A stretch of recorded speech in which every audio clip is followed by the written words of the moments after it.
climas e biomas do planeta. Vamos lá, gente, pegando a apostila de vocês, abrindo lá na página 418, ok?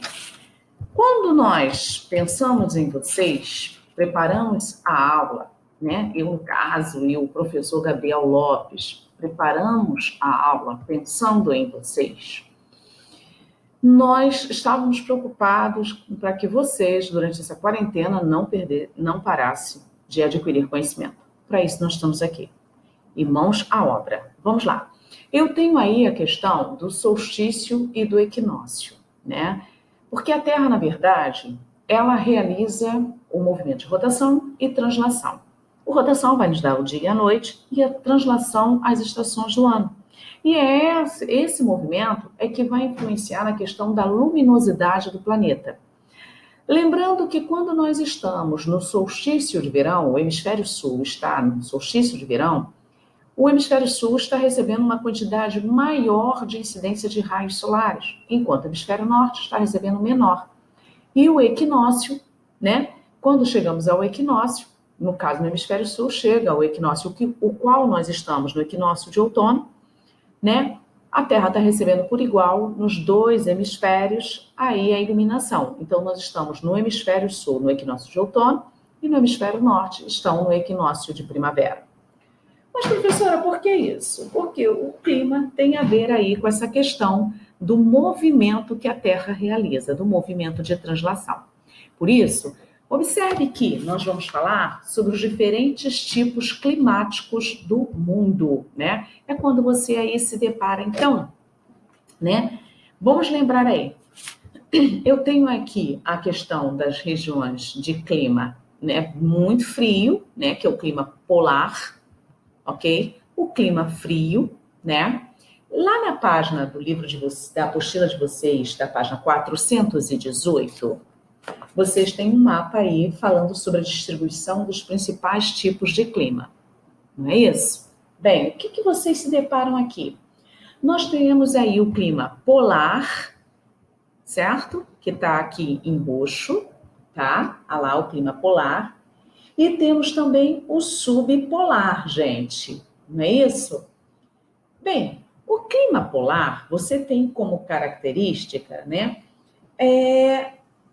A incidência solar, ela é menos intensa por causa da forma da Terra. Não é isso, gente? Pois quanto maior a latitude, maior é a inclinação que os raios solares atingem a superfície da Terra. Por isso que eu fiz um breve comentário sobre a questão do solstício e do equinócio, só para puxar lá na mente de vocês, né? No clima polar, nós temos aí as médias baixas de temperatura ao longo de todo o ano.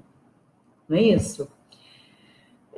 A evaporação é reduzida, precipitação nival o tempo inteiro, alta pressão atmosférica, não é isso? Então, nós temos aí a precipitação nival o tempo inteiro. E também as temperaturas médias são muito baixas. Nessas regiões do planeta, elas são pouco habitadas. Reparem só que essas regiões polares aqui são poucos habitadas. Essa aqui, então, nós temos base de pesquisa. Ok, gente? Belezinha? Voltando lá.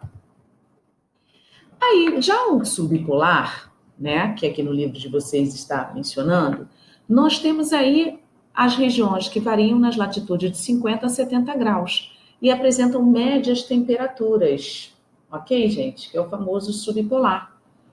Você vai ter aí precipitações maiores do que a polar, ok?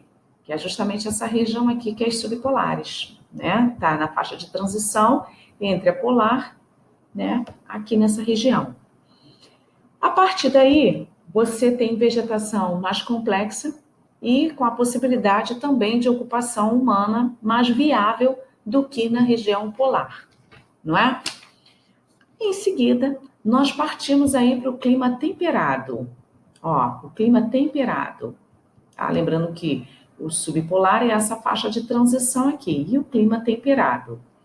O clima temperado, ele é caracterizado por estações bem definidas, né? Isso com ocorrência de verões quentes e invernos frios.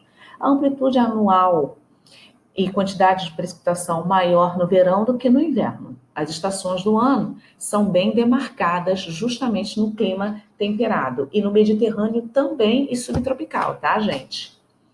São justamente essas áreas aí que você tem uma área, como é que eu vou dizer para vocês, uma estação bem definida, não é igual a gente, que quantas vezes a gente fala assim, caramba, tá inverno, mas nem parece, né? A gente tem isso. Você tem aí, nessa região, né, nas áreas, por exemplo, de clima mediterrâneo, você tem uma variação associada à proximidade de desertos, que faz com que a umidade e a precipitação sejam muito mais baixas no verão e mais altas no inverno. Então, qual é a característica do clima mediterrâneo, gente? Né? Seria a precipitação, uma forte precipitação no inverno e o verão ele é seco. Essa é a característica do clima mediterrâneo, tá? O clima subtropical, né? Vamos lá falar sobre o clima subtropical. Né? Tá aqui de rosinha, eu tenho aí o clima subtropical, que é esse rosinha aqui, ok? O clima subtropical, ó. Eu vou ter aí, né, áreas localizadas em regiões de transição, igual aconteceu com o subpolar, né? Em áreas de transição, justamente entre o clima tropical e o temperado, é caracterizado por variações de temperatura significativas e os invernos não são tão intensos quanto nas áreas de ocorrência de clima temperado. No entanto, o frio, ele registra algumas ocorrências de clima tropical, por isso que é essa faixa de transição, tá?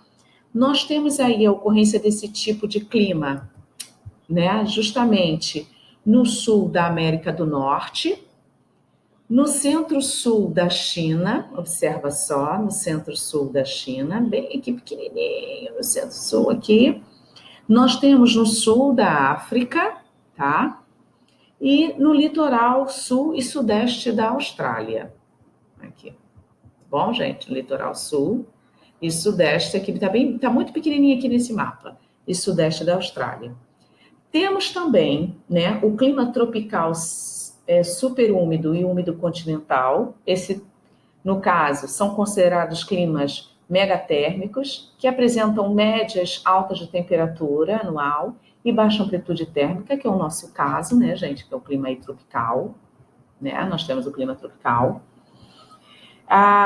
Apresentam variações, assim, quanto à questão de chuva, pouquíssima chuva o ano inteiro, né? Só um curto período de estiagem, que a gente não chega nem a sentir. No clima tropical úmido, nós temos também o clima tropical continental, que seria nas áreas mais litorâneas, tá? O tropical continental. Lembrando a vocês aí que o tropical continental apresenta estiagem no período do inverno, mesmo com a intensa precipitação que ocorre no verão, no inverno ele vai chover muito menos. É o que vem a favorecer a formação de desertos, justamente nessa região, tá?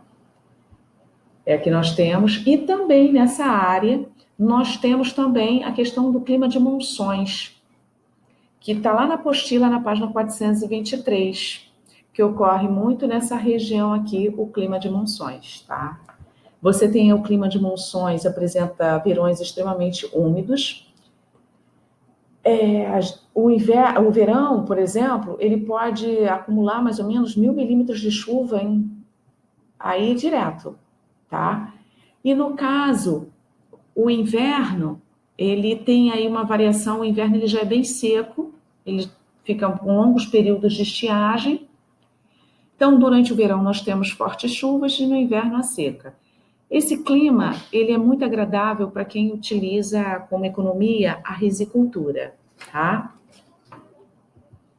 Que é o que eu falei aqui para vocês. Eu tenho aí também, né, o clima desértico, que tem alta amplitude térmica, lembrando que amplitude térmica é a diferença entre a máxima e a mínima de temperatura. Tem as barreiras hidrográficas, que aqui está o deserto, gente, olha só, nós temos desertos, olha, nas regiões desérticas que nós temos, olha aqui, tá? Aí você tem, né, barreiras orográficas, que são as chuvas, o relevo, ele que impede a massa úmida ir para a parte interiorana, tá? E também chegamos ao frio de montanha, que é justamente aí onde você encontra, né, as áreas aí que apresentam médias térmicas baixas ao longo do ano em relativa à precipitação. Esse clima frio de montanha, né, que é aqui em marrom, que está de marronzinho para vocês. Isso acontece na América do Sul, na região da Colômbia e do Equador, né, em latitudes baixas, mais cortada pela Cordilheira dos Andes. Tem a questão, o frio, tem a formação de neve no cume das montanhas, o que aumenta o albedo. Lembrando que o albedo é a questão da reflexão, tá, gente? Ou seja, quanto mais claro, maior é a reflexão, tá? Não esqueça disso, matéria já dada. A questão aí também, né? Você tem os biomas do mundo, que vocês vão encontrar, né? As florestas tropicais, que é justamente aqui na faixa, essa floresta tropical, você encontra na combinação entre as altas temperaturas e médias anuais, é uma baixa amplitude térmica, a abundância e regularidade de chuvas, o que faz com que apresente uma vegetação heterogênea, tá? Não esqueça disso, a vegetação é heterogênea.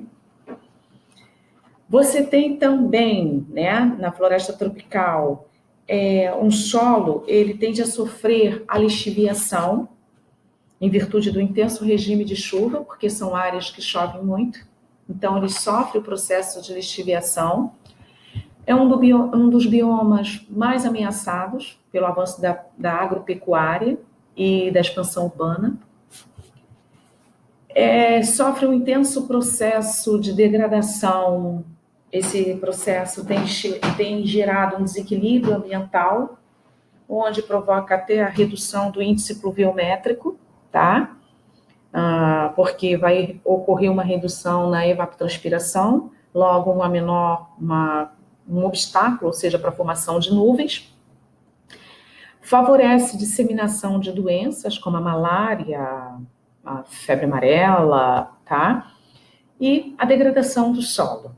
Ok, gente? Você tem também as savanas, que está aqui de roxinho, as savanas, que é típica de área tropical continental quente o ano inteiro, com alternância de uma estação chuvosa no verão e outra seca no inverno. Existe uma grande biodiversidade nessas áreas de savanas, tá, gente? A savana brasileira é justamente o nosso cerrado, tá? Que está ameaçado aí em virtude do avanço da agricultura comercial e da exploração indiscriminada de espécies endêmicas. Nós temos a questão dos desertos, ok? Aqui os desertos, que tem uma baixa biodiversidade, formação vegetal escassa e pouco desenvolvida. As plantas são adaptadas às condições aí de aridez. Bem, as pradarias e os estepes, né? Você tem aí as áreas de pradarias e a vegetação de estepes, onde você pode encontrar justamente por suas semelhanças, ambas, tanto as pradarias quanto os estepes. Ocorre em áreas relativamente planas, constituídas de herbáceas, predomina o clima semiárido e outras áreas com clima subtropical, menor precipitação, tá? É no caso do Brasil aí e da Argentina. E tem sido muito explorada, gente, é justamente aqui nessa regiãozinha aqui, tá? Aqui. Tem sido muito explorada pela agropecuária, que tem ocasionado a arenização. Bem, eu tenho também, né, a questão aí das áreas, né, também das regiões de taiga, né, aqui, ou floresta de coníferas, essas áreas aqui de taiga ou de floresta de coníferas. O clima é mais quente e maior quantidade de precipitação em relação à tundra, tá? A tundra é bem mais fria, né? A tundra é aqui, a taiga, né? Então, ela possibilita a questão do desenvolvimento da formação de florestas. A floresta de taiga ela é perene, ou seja, as árvores não ficam sem folhas. E as árvores, no caso da floresta de taiga, né, você tem aí um grande valor comercial. E isso contribui aí para uma grande distribuição desse bioma. O grande problema, igual a gente com a nossa floresta amazônica, né? Nós encontramos esse grande problema. A mesma coisa, gente, não é só coisa do nosso país, né? A vegetação, nós temos a vegetação temperada, que é essa região aqui, essa cor aqui, da vegetação temperada, que está localizada em latitudes médias, ou seja, entre os 23 a 27 graus, tanto a norte quanto a sul, né?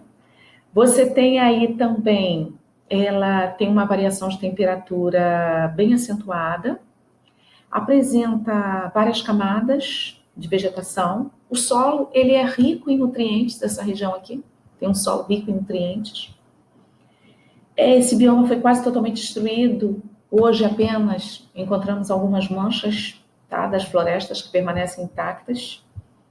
Esse é o grande problema aí nosso das nossas florestas, tá? É o grande vilão aí nosso.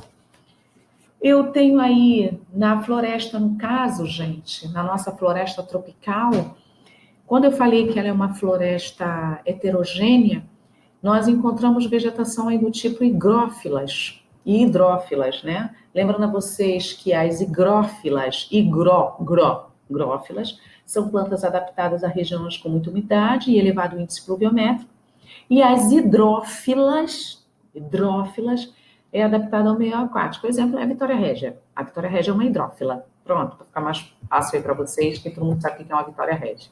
Vamos lá fazer o exercício?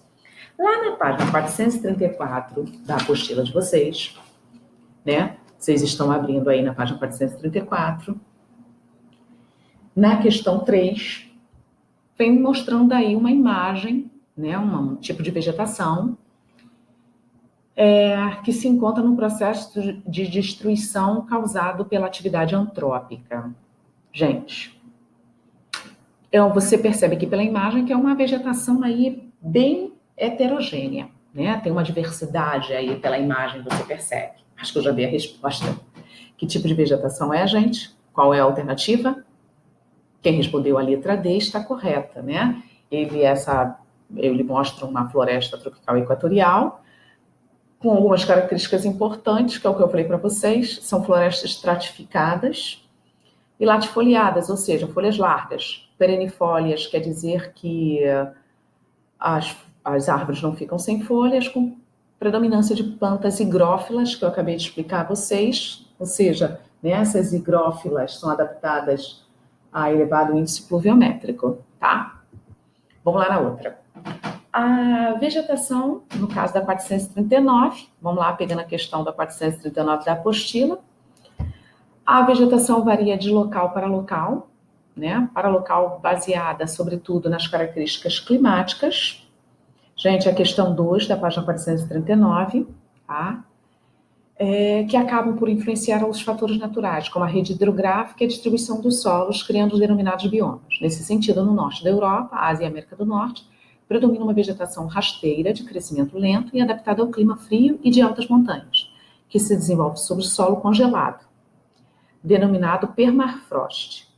Nas áreas, o que quer dizer permafrost? Solo que permanece congelado, pode-se dizer o ano inteiro, tá?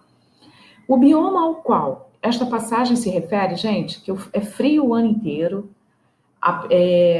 que é extremamente frio, tem uma baixa temperatura, seria a área de floresta tropical, boreal, tundra, estepes, taiga, qual deles, gente? A floresta de tundra, não é isso? Tá? Desenvolve em áreas de clima polar, onde o inverno é longo e rigoroso, e acumula aí grande quantidade de neve, que ao derreter no curto verão, deixa as áreas alagadas, possibilitando o crescimento de musgo e líquens, tá? Já as estepes, como eu falei para vocês, são formações aí de pluviosidade escassa nas áreas herbáceas, né? Formações herbáceas. A taiga, também chamada de floresta boreal. E a tropical, todo mundo sabe aí que é a nossa latifoliada. A 3, página 439 também, de número 3.